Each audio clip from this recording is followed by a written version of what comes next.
I noticed in our bathrooms that there were these metallic posters bolted into every student bathroom starting in kindergarten, giving the National Suicide Hotline, the Trevor Project, which is an LGBT suicide hotline, and a bully hotline.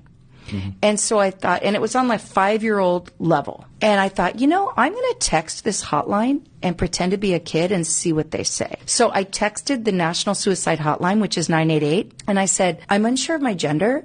I'm scared about puberty. What should I do? Now, of course, they made sure that I wasn't going to commit suicide. So they asked all the proper questions. But then they wanted to know my age, but I didn't give it. Then they said, well, you're not going to commit suicide. So we see that you just need to explore your gender. And then they sent me a Trevor Space text. And they said, this is where you can go to explore your gender in a safe place.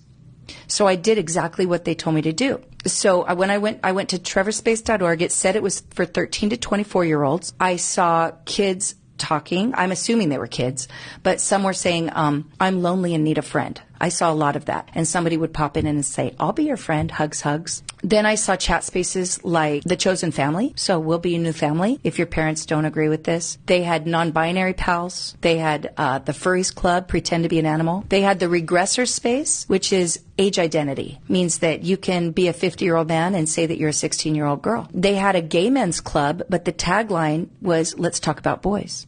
I turned it into Homeland Security. I believe strongly that our schools are being used as a pipeline to human trafficking because of these things. And I think they're actually the kids that are most vulnerable are the kids identifying as LGBTQ. Those are the kids being thrown into human trafficking. I spoke at the National Educators Association. They let me speak. But when I brought up the Trevor Project, the president, Becky Pringle, cut me off immediately. The Trevor Project is a sacred cow.